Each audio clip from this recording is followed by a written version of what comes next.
Hello बच्चों, कैसे हैं आप लोग। आई होप कि सब अच्छे होंगे। तो आइए स्वागत करते हैं आपके अपने केमिस्ट्री के यूट्यूब चैनल ई रसायन पर।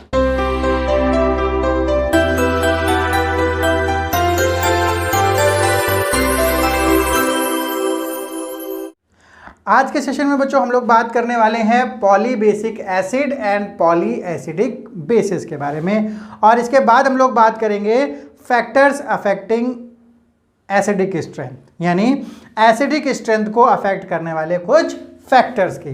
तो आइए बच्चों शुरू करते हैं अपना आज का पहला topic, polybasic acid and poly acidic base. तो बच्चों पॉलीबेसिक एसिड क्या होता है। एसिड बच्चों वो होते हैं जो H+ आयन डोनेट करते हैं अकॉर्डिंग टू द आर्हीनियस। तो H2SO4 हमारा क्या है, एसिड है। HNO3 हमारा क्या है बच्चों, एसिड है। HCl ये क्या है, हमारा एसिड है।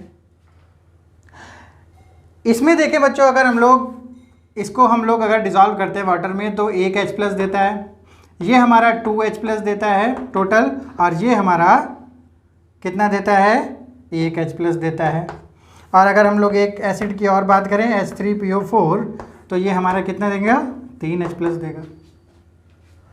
तो नंबर ऑफ H+ आयन, इसके बेसिस पे हम लोग डिसाइड करते हैं कि हमारा जो एसिड है वो मोनोबेसिक है, डाई बेसिक है, ट्राई बेसिक है, टेट्रा बेसिक है या पॉलीबेसिक है। तो बच्चों मोनोबेसिक मतलब एक हाइड्रोजन आयन डोनेट करता है, डाई बेसिक मतलब 2 हाइड्रोजन आयन, ट्राई बेसिक मतलब 3 हाइड्रोजन आयन, और पॉली मतलब 2 या 2 से ज़्यादा जो हाइड्रोजन आयन डोनेट करता है, तो उसको हम लोग बोलते हैं पॉलीबेसिक एसिड। तो इस केस में अगर हम लोग देखें तो ये हमारा मोनोबेसिक हुआ, मोनोबेसिक एसिड, ये हमारा मोनोबेसिक एसिड, ये हमारा बच्चों डाई बेसिक एसिड, और ये हमारा ट्राई बेसिक एसिड।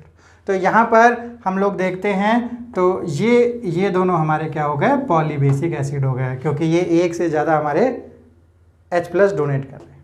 ये डाई है और ये ट्राई बेसिक।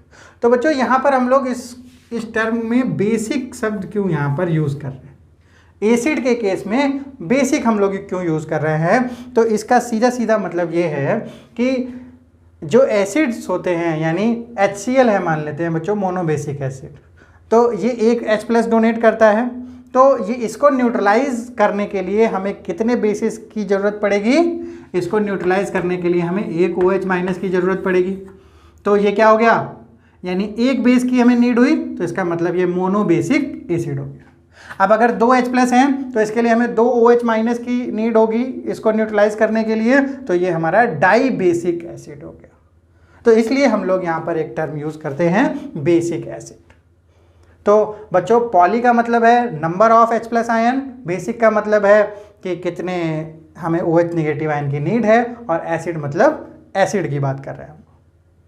तो आई होप कि आपको समझ में आया होगा कि पॉलीबेसिक एसिड्स हमारे क्या होते हैं, वो एसिड्स जो कि हमारे एक से ज़्यादा H+ आयन डोनेट करते हैं, उन्हें बोलते हैं बच्चों पॉलीबेसिक एसिड्स। एक और टर्म यूज करते हैं बच्चों पॉलीबेसिक की जगह हम लोग पॉलीप्रोटिक एसिड, पॉलीप्रोटिक एसिड। तो पॉलीप्रोटिक एसिड में पॉली तो हम लोग सेम है यहाँ पर यूज कर रहे हैं, पर प्रोटिक का मतलब होता है बच्चों H+, यानी H+ हमारा क्या होता है, प्रोटॉन। तो हम लोग यहाँ पर प्रोटिक वर्ड भी यूज कर सकते हैं in case of acid, polyprotic acid. तो अगर हम लोग बच्चों एक पॉलीबेसिक एसिड या पॉलीप्रोटिक एसिड लेते हैं, सपोज करते हैं बच्चों हम लोग H2SO4 लेते हैं, तो H2SO4 हमारा 2 H+ आयन डोनेट करेगा, लेकिन ये हमारे 2 डिफरेंट स्टेप में ये हमारी रिएक्शन होती है। फर्स्ट स्टेप में अगर हम लोग H2 में डिसॉल्व करते हैं H2SO4 तो एक H+ यहाँ पर क्या होता है बच्चों, रिलीज होता है, और हमारा HSO4 नेगेटिव ये काउंटर आयन बनता है। दोनों एक्वस में हमारे जनरेट होते हैं। अब नेक्स्ट स्टेप में HSO4 ये नेक्स्ट स्टेप में डिसोसिएट होगा दूसरे H+ आयन में, और बनेगा हमारा फाइनली SO4 एक्वस। तो हमको H2SO4 से जो 2 H मिल रहे हैं बच्चों, वो 2 डिफरेंट रिएक्शन के थ्रू मिल रहे हैं। सो यहाँ पर बच्चों हम लोग एक एग्जांपल लेते हैं जिसके थ्रू हम लोग बात करेंगे आयनाइजेशन कांस्टेंट की। देखेंगे कि पॉलीबेसिक एसिड्स में जो डिफरेंट स्टेप्स की हम लोग बात कर रहे हैं उनका जो डिफरेंट आयनाइजेशन कांस्टेंट होगा उनके बीच में क्या रिलेशन निकलने वाला है। तो हम लोग बच्चों एक एसिड ले लेते हैं, पॉलीबेसिक एसिड, और मानते हैं कि ये हमारा कैसा है, वीक है, क्योंकि जब वीक होगा बच्चों तभी हमारा ये क्या मेंटेन कर पाएगा, इक्विलिब्रियम। तो फर्स्ट स्टेप में हमारा एक H+ यहाँ रिलीज करेगा और एक HX-। देन सेकेंड स्टेप में ये HX- हमारा फिर से रिलीज करने वाला है H+ और देन फाइनली X-। तो बच्चों यहाँ हम लोगों ने वीक एसिड इसलिए लिया, पॉलीबेसिक एसिड हमारा वीक एसिड है क्योंकि हम लोगों को यहाँ पर इक्विलिब्रियम मेंटेन करना था। इक्विलिब्रियम बच्चों क्यों मेंटेन करना था, क्योंकि जब इक्विलिब्रियम मेंटेन होगा तो उसके लिए हम लोग आयनाइजेशन कांस्टेंट की बात कर पाएंगे। तो इस फर्स्ट स्टेप के लिए हम Ka1 मानते हैं और सेकंड स्टेप के लिए Ka2। इस स्टेप के लिए हमारा आयनाइजेशन कांस्टेंट है Ka1 एंड इसके लिए Ka2। तो यहाँ पर बच्चों Ka1 और Ka2 के बीच में क्या रिलेशन है, मतलब कौन सा आयनाइजेशन कांस्टेंट ग्रेटर देन है, कौन सा आयनाइजेशन कांस्टेंट लोअर देन है। तो बच्चों यहाँ पर हम लोग बात करते हैं कि जो पहला स्टेप है वो हमारा मोर एसिडिक है या फिर हमारा जो सेकंड स्टेप है वो हमारा मोर एसिडिक है in case of polybasic acid. तो ऐसा हम लोग डिसाइड करते हैं किसके बेसिस पर, अगर हम लोग बच्चों स्टेप सेकंड देखें यहाँ पर, यानी स्टेप नंबर 2 देखें अगर, तो HX से हमारा जो H+ निकला है, यानी यहाँ पर बच्चों इलेक्ट्रोस्टैटिक अट्रैक्शन काम करने वाला है, क्योंकि यहाँ पर बच्चों क्या है, निगेटिव चार्ज ज़्यादा है और निगेटिव चार्ज से पॉजिटिव चार्ज सेपरेट हो रहा है। यानी निगेटिव चार्ज से पॉजिटिव चार्ज ऑलवेज क्या होता है बच्चों, अट्रैक्ट होता है। लेकिन अगर यहाँ पर एसिडिटी दिखानी है तो H+ को यहाँ पर रिलीज होना पड़ेगा। तो इलेक्ट्रोस्टैटिक फोर्स के अपोजिट, यानी इसको अपोज करते हुए ये पॉजिटिव आयन इससे क्या जा रहा है, दूर जा रहा है। तो इस केस में जो एसिडिक नेचर होगा, यानी ये जो प्रक्रिया है, ये जो प्रोसेस है H+ निकलने का, वो वीक होगा। किसकी कंपैरिजन में, इसकी कंपैरिजन में बच्चों। यहाँ पर कोई ऐसा इलेक्ट्रोस्टैटिक फोर्स काम नहीं कर रहा है, यहाँ पर न्यूट्रल है, तो यहाँ से आसानी से हमारा H+ निकल जा रहा है। लेकिन in case of second step हमारा जो निगेटिव HX है उससे H+ निकलना इट इज़ मोर डिफिकल्ट। तो Ka1 हमारा ऑलवेज ग्रेटर देन होगा Ka2 से। तो इसका मतलब है H2X is more acidic then HX-। इस स्टेप में हमारा H2X के लिए Ka1 ज़्यादा होगा, क्योंकि ये K जो H2X है वो H+ का कंसंट्रेशन ज़्यादा हमारा देगा। ऐसे ही बच्चों पॉलीबेसिक एसिड अगर हमारा ट्राई बेसिक एसिड होता, यहाँ पर H3X होता, तो उसके लिए भी बच्चों अगर हमारे पास तीसरा स्टेप होता और उसके लिए Ka3 हमारा यहाँ पर निकलता, तो भी हमारा जो रिलेशन होता वो Ka1 हमेशा ज़्यादा होता Ka2 से और देन Ka3 से। यानी जो हमारे आगे आने वाली जितनी भी आयनाइजेशन कांस्टेंट है वो छोटी होती चली जाएंगी, किसके, हमारा जो फर्स्ट आयनाइजेशन कांस्टेंट है। इसीलिए बच्चों ये प्रैक्टिकली भी देखा गया है कि हमारे जो डाई बेसिक एसिड है या ट्राई बेसिक एसिड है उसमें जो मेनली H+ आयन का कंसंट्रेशन होता है वो मेनली किस स्टेप में प्रेफर होता है, फर्स्ट स्टेप में। यानी अगर ये 2 स्टेप में हमारी कोई रिएक्शन जा रही है, एसिड डिसोसिएट हो रहा है, तो most of the H+ ion हमें कहाँ से मिलता है, स्टेप नंबर 1 से। तो इसीलिए किसी भी पॉलीबेसिक एसिड का जो फर्स्ट स्टेप होता है उसको हम लोग बोलते हैं प्राइमरी रिएक्शन या प्राइमरी स्टेप। किसी भी पॉलीबेसिक एसिड की हमारी जो स्टेप नंबर 1 है, रिएक्शन नंबर 1 है, उसको हम लोग बोलते हैं प्राइमरी रिएक्शन, और बाकी जितनी भी स्टेप्स हैं, बाकी जितनी भी रिएक्शन है वो सारी हमारी सेकेंडरी रिएक्शन होती हैं। क्यों होती हैं? क्योंकि most of the H+ concentration हमको कहाँ से मिलता है बच्चों? स्टेप नंबर 1 से। क्यों मिलता है? अभी हम लोगों ने देखा कि बाद में एक इलेक्ट्रोस्टैटिक फोर्स काम करने लगता है जिससे कि हमारा H+ निकलना डिफिकल्ट हो जाता है और हमारी एसिडिक नेचर अफेक्ट करने लगती है बच्चों। तो आप लोगों ने देखा बच्चों कैसे हम लोग डिफाइन करते हैं पॉलीप्रोटिक या पॉलीबेसिक एसिड को। इसी तरीके से पॉली एसिडिक बेसिस की भी बात करते हैं। यहाँ पर भी बच्चों OH नेगेटिव आयन जो होता है उसके नंबर के आधार पर इसे हम लोग डाई, ट्राई, टेट्रा या फिर पॉली एसिडिक बेस बोलते हैं। अच्छा, एसिडिक यहाँ पर क्यों लगा हुआ है? बिल्कुल सेम रीज़न है कि OH को न्यूट्रलाइज करने के लिए हमें कितने H+ की ज़रूरत होगी, उसी को हम लोग बोलेंगे एसिडिक। तो यहाँ पर भी बच्चों हमारा मोनो एसिडिक बेस होता है, जैसे NaOH, ये हमारा मोनो एसिडिक बेस हुआ। ऐसे BaOH2, ये बेस कैसा है बच्चों? हमारा डाई एसिडिक बेस है, तो इसको हम लोग पॉली एसिडिक बेस भी बोल सकते हैं। ऐसे ही हमारा AlOH3, ये कैसा होता है बच्चों? ये हमारा ट्राई एसिडिक बेस होता है। तो हमको अलग से बच्चों डिटेलिंग करने की ज़रूरत नहीं है पॉली एसिडिक बेसिस के लिए, ये हमारा सेम प्रोसेस वहाँ पर फॉलो होगा। तो आई थिंक कि आप लोगों को बच्चों पॉली एसिडिक बेस और पॉली बेसिक एसिड समझ में आ गया होगा। अब हम लोग बात करते हैं कुछ फैक्टर्स की जिससे कि हमारी एसिडिक स्ट्रेंथ अफेक्ट होती है। कौन कौन से वो फैक्टर है, चलिए बच्चों देख लेते हैं।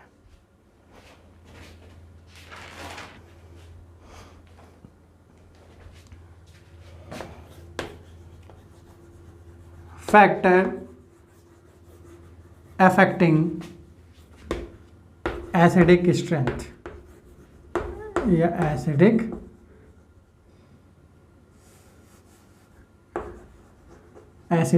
नेचर।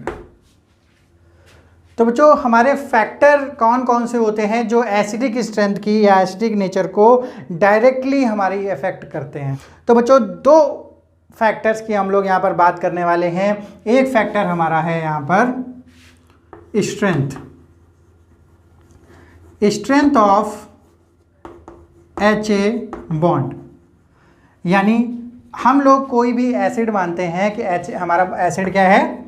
HA एसिड है, जिसमें H हमारा क्या है? H+ आयन है, प्रोटॉन है, और A हमारा जो भी काउंटर निगेटिव आयन है वो है।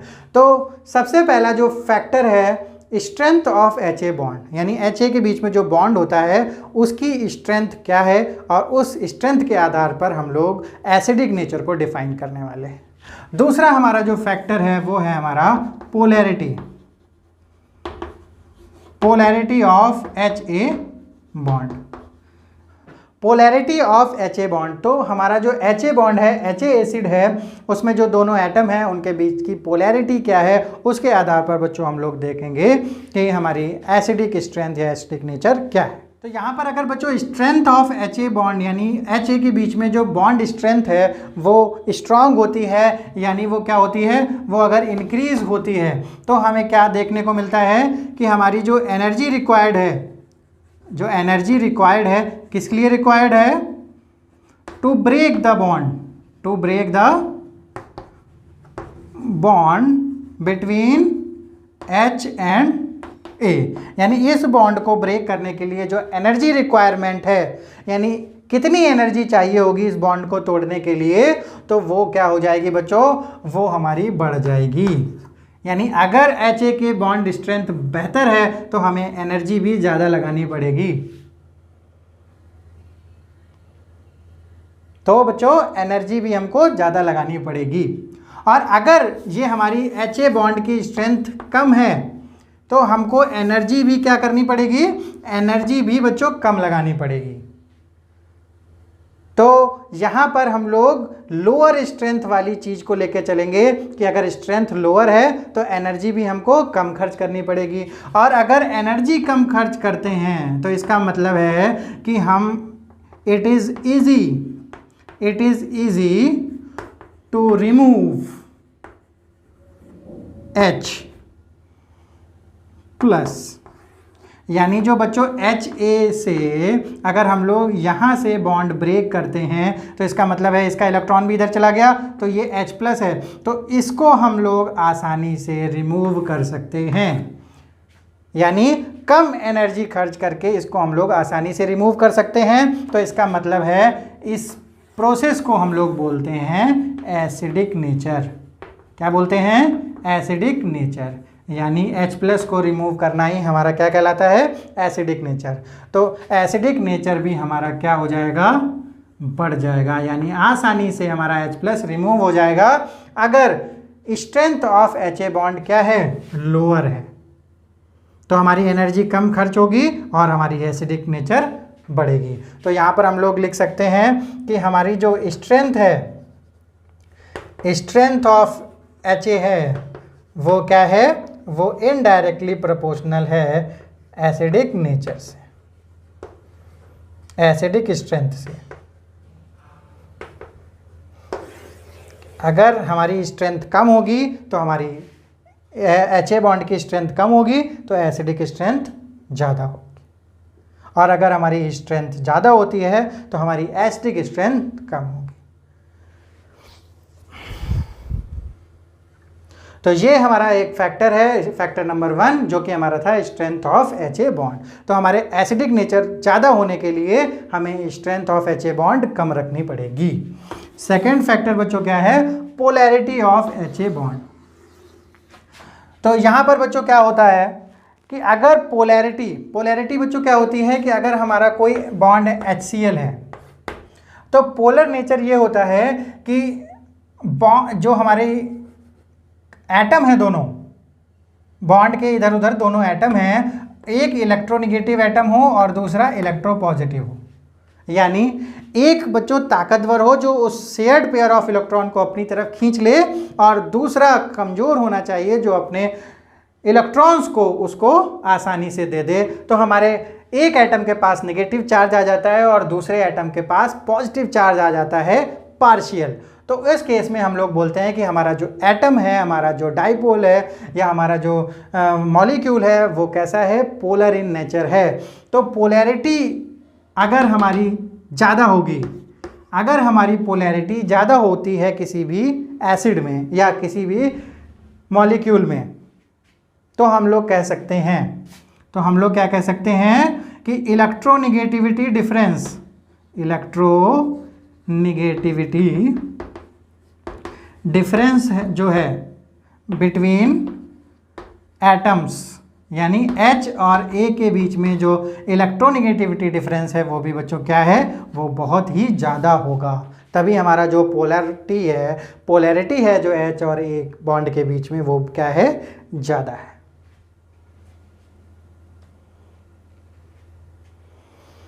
और जब बच्चों इलेक्ट्रोनेगेटिविटी डिफरेंस ज़्यादा होता है तो हमारा चार्ज सेपरेशन होने लगता है।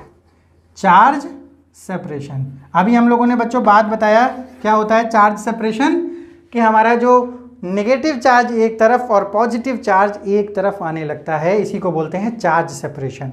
तो हमारी अगर पोलैरिटी बहुत ज़्यादा है इलेक्ट्रोनेगेटिविटी डिफरेंस के कारण, तो हमारा जो चार्ज सेपरेशन है वो भी ज़्यादा होने लगेगा। और अगर चार्ज सेपरेशन होने लगा, मतलब पॉजिटिव पॉजिटिव इधर, नेगेटिव नेगेटिव इधर, तो हमारा क्या होगा? आसानी से इजी हो जाएगा to remove H plus from HA। तो इसी को बोलते हैं बच्चों एसिडिक स्ट्रेंथ या एसिडिक नेचर। तो एसिडिक नेचर भी हमारा क्या हो जाएगा? इंक्रीज हो जाएगा। यानी बच्चों यहाँ से बात निकल के आती है कि हमारी जो पोलैरिटी है, polarity is directly proportional to the acidic strength, acidic strength. तो जो दूसरा बच्चों हमारा फैक्टर था पोलैरिटी, वो हमारा क्या था? वो डायरेक्टली अफेक्ट कर रहा है, यानी उसका जो रिलेशन है वो कैसा है?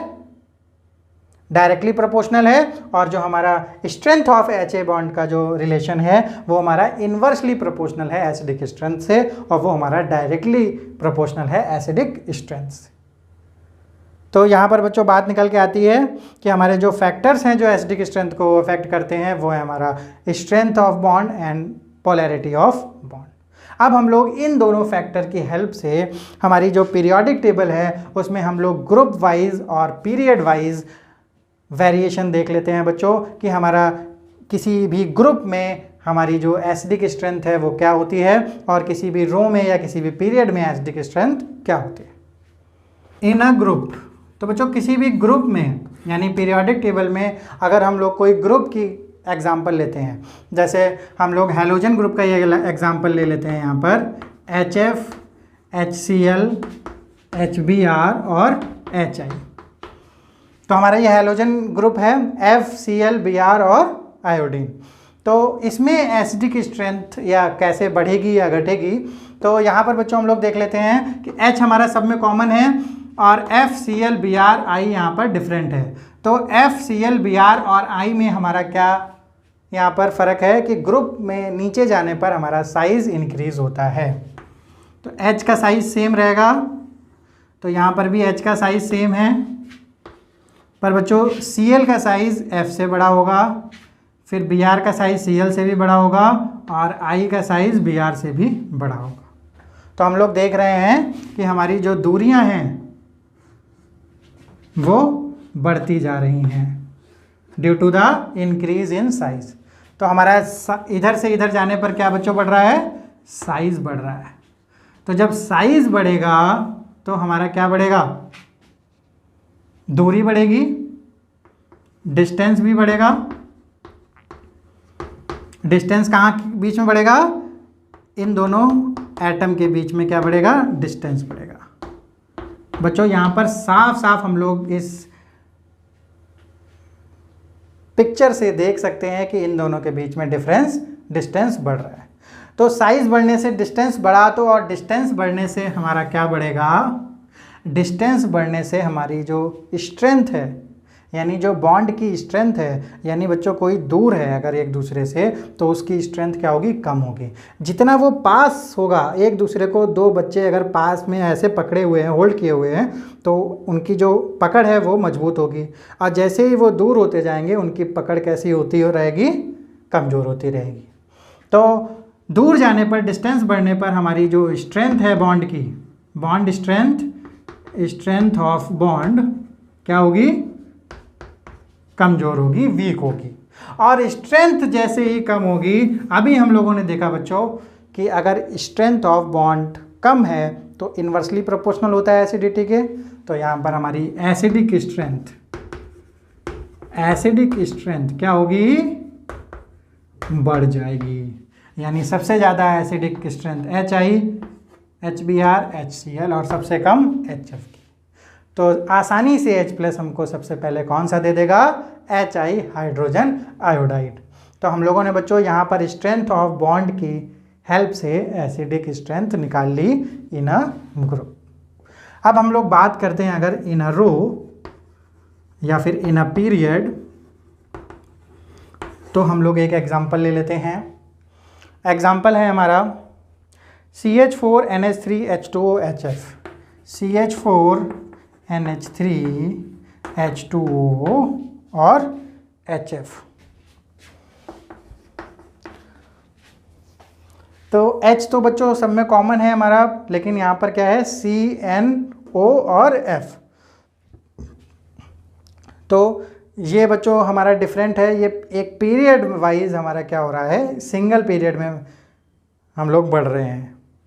किधर तरफ, राइट हैंड साइड की तरफ। तो हम लोग जब ऐसे जाते हैं पीरियड में तो इलेक्ट्रोनिगेटिविटी बढ़ती है। बेटा सबसे ज़्यादा इलेक्ट्रोनिगेटिविटी किसकी होती है, फ्लोरीन, देन हमारी होती है ऑक्सीजन, देन होती है हमारी नाइट्रोजन। तो फॉन ये होता है हमारा मोस्ट इलेक्ट्रोनिगेटिव एटम।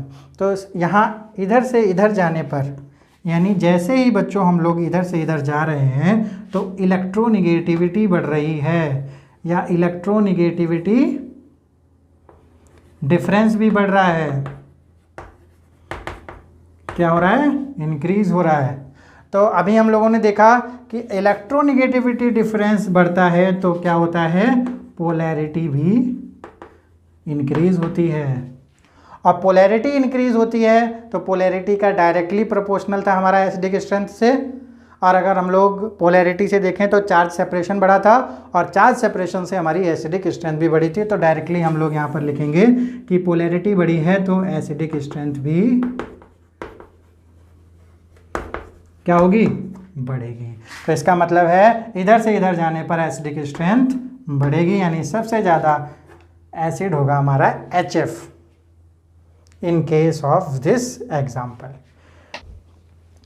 तो बच्चों हम लोगों ने देखा कि ये जो हमारा इनर ग्रुप और इनर पीरियड जो एग्जाम्पल था, तो इनर ग्रुप हमारा जो स्ट्रेंथ ऑफ बॉन्ड था ये डिसाइडिंग फैक्टर था। यहाँ पर पोलैरिटी का हमारा कोई भी यहाँ पर हमारा फैक्टर काम नहीं करा।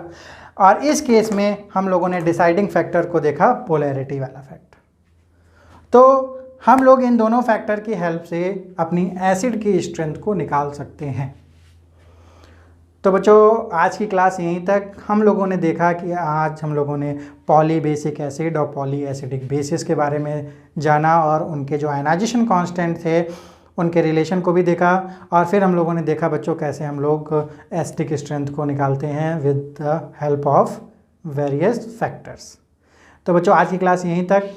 आई होप कि क्लास बहुत अच्छी रही होगी, आप लोगों को पूरा समझ आया होगा। इसी तरीके से हमारे साथ बने रहिए और अगर चैनल को सब्सक्राइब नहीं किया है तो चैनल को सब्सक्राइब कर लीजिए, वीडियो को लाइक कर दिया करिए। हम लोग मिलते हैं अपने नेक्स्ट वीडियो में, नेक्स्ट पार्ट में, जहां पर हम लोग बात करेंगे अपने जो नेक्स्ट टॉपिक के बारे में। तो टिल देन बाय बाय बच्चों, अब मिलते हैं अपने नेक्स्ट सेशन में।